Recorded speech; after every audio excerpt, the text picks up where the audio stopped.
The big popular storyline, though, folks, is as we hit the 15-minute mark, and this is when I want to spot you, is DK Metcalf, the Seattle Seahawks wide receiver, is running the men's 100.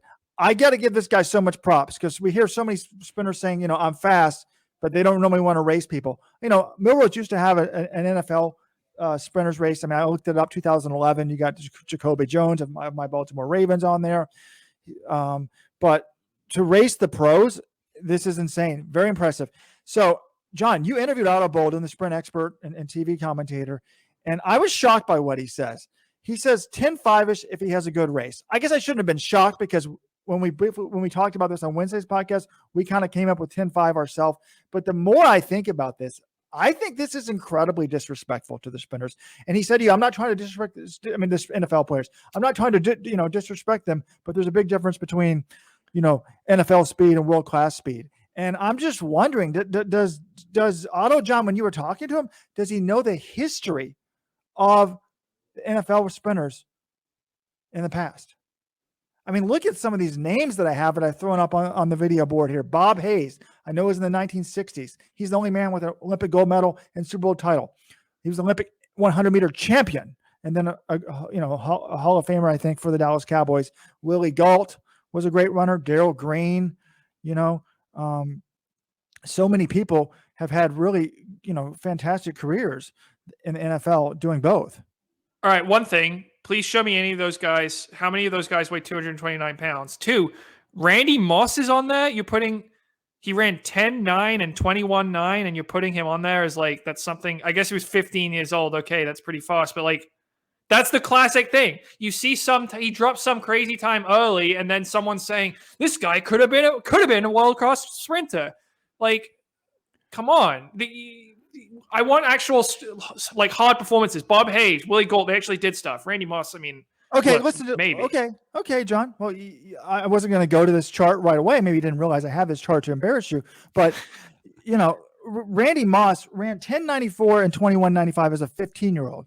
When he was in college, he went out and did 3 days of practice and ran 6.32 for 55 meters and 21.15 indoors. I looked that up. And 21.15 indoors is like a top 60 time in the NCAA. I mean, at the time, it qualified for NCAAs.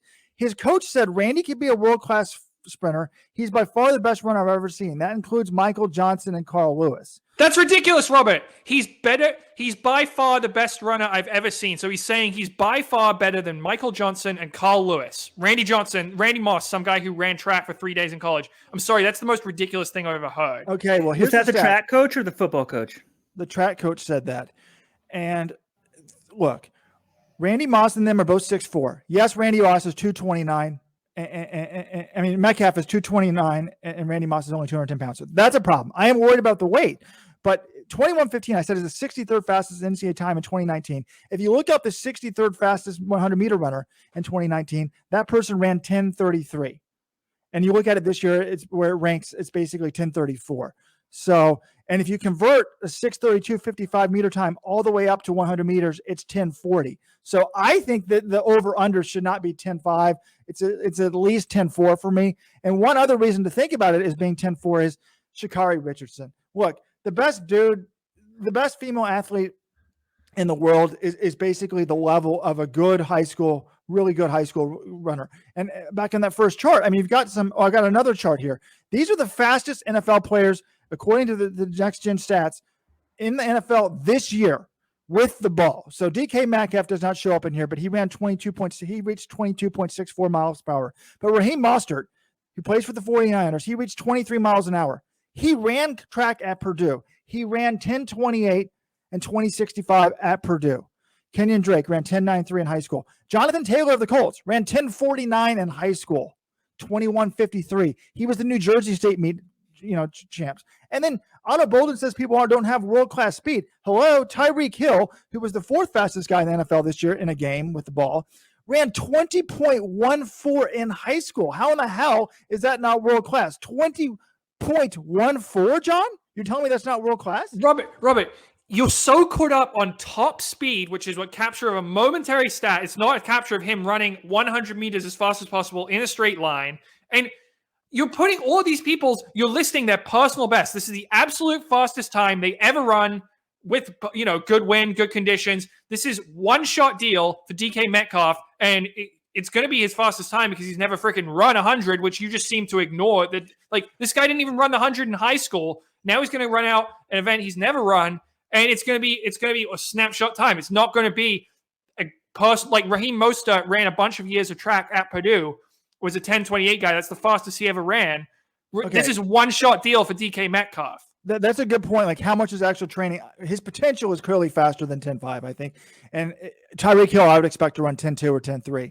The question is, how much does training actually help these sprinters? And they're peaking. Like, if they're not in shape, what would they run in a one-off thing? I assume he's been training pretty decently, or he wouldn't go out here to, embarrass himself. That being said, I don't look, if 10 flat is world-class, and Sha'Carri Richardson's 10.7, I think you split the difference. And I think that 10.3, 10.35 range is kind of realistic. There's no way in my mind that he would blow out Sha'Carri Richardson. So I've been saying, I think Otto's sort of sandbagging a little bit, but he's so big. So maybe you're right, John. 10.5 is pretty good. What is y'all's over under? I'm going to say that he runs under 10.5.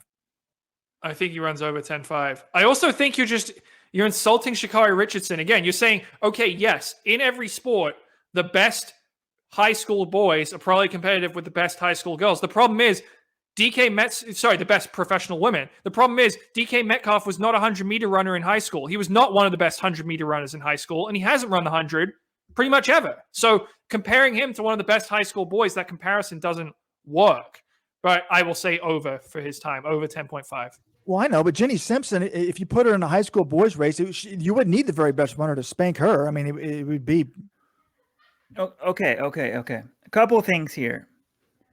Yeah, Robert's comparing their best time ever. And also, most of those people were running track full time when they ran those times. They weren't just coming off, like, doing some off-season workouts and going to race the world's best.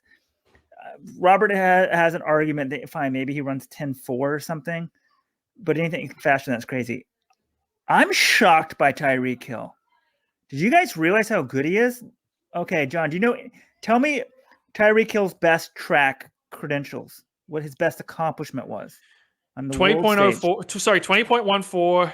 He would on the world stage? I mean, I don't know about that. He did run I knew he was 20.14 in high school, though, because as soon as he became good in the NFL, and Sunday Night Football started showing the 2016 Olympic 200-meter final, and they said if Tyreek Hill ran his high school personal best in this race, here's how he would have finished. He would have been close to a medal. But I don't know what this global accomplishment you're talking about is. He was U.S. junior champion at 100 and 200, fourth place in the world juniors at 100, and bronze medalist at 200. I had no idea. None idea. Like, how is this not put up on all of the broadcasts, NFL broadcasts? They act like someone's fast and they don't give the world credentials they have. That doesn't mean anything to the NFL broadcasters. They don't care. They don't know what the World Juniors is. They don't care about it. If you're not in the Olympics, they don't care.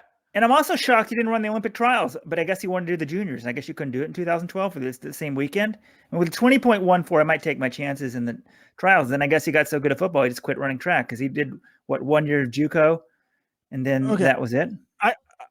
Right. I guess I may be off on this because I think there's world-class speed in the NFL.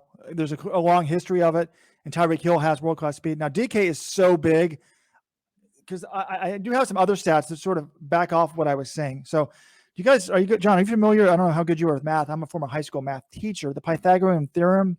So I spent about 4 hours. You guys can see here, people are saying he made up 10 to 15 meters. But what's actually weird is when he intercepts the ball here at the 10-yard line, people on the video can see. Oh my God. I've done some research with pixel rulers and stuff like that. He was 9.21 yards away. And just because you're 9.21 yards away and you got to run 80 yards away, he only has to make up like an extra. He doesn't have to run the extra 9 yards. He only ends up running an extra 0.5 of a yard.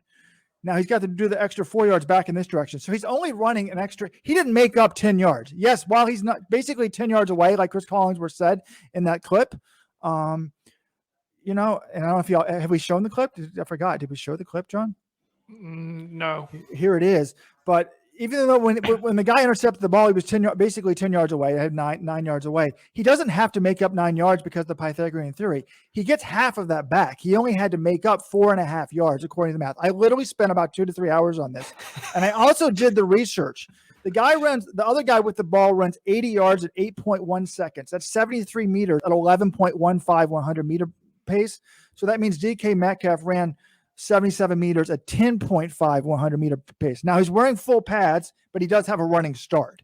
So again, 10.5, we're hearing that over and over again. So I guess I started ripping Otto Bolden, but because I think he is being disrespectful to the sprinters in general, but I'm still going to go, I said under 10.4. Now I think he's going to run in the 10.4s. That's my final prediction. Okay. I think you're being a little unfair to Otto. Otto is very well versed with the history of sprinting. He knows that there is world-class speed in the NFL. We've seen it. Like, that's obviously Tyreek Hill, I think it's fair to say, had world-class speed at one point, and he's the fastest guy in the NFL now.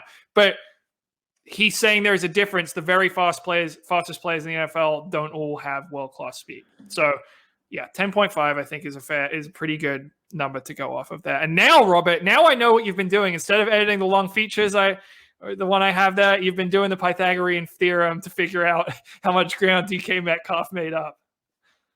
John, this is embarrassing. We were having a talk yesterday how we're not getting some new things done. He spent 3 hours researching this. I hope the subscribers enjoyed it. Yeah, I spent 3 hours researching it, right, and I never write an article about it, so only our subscribers see it.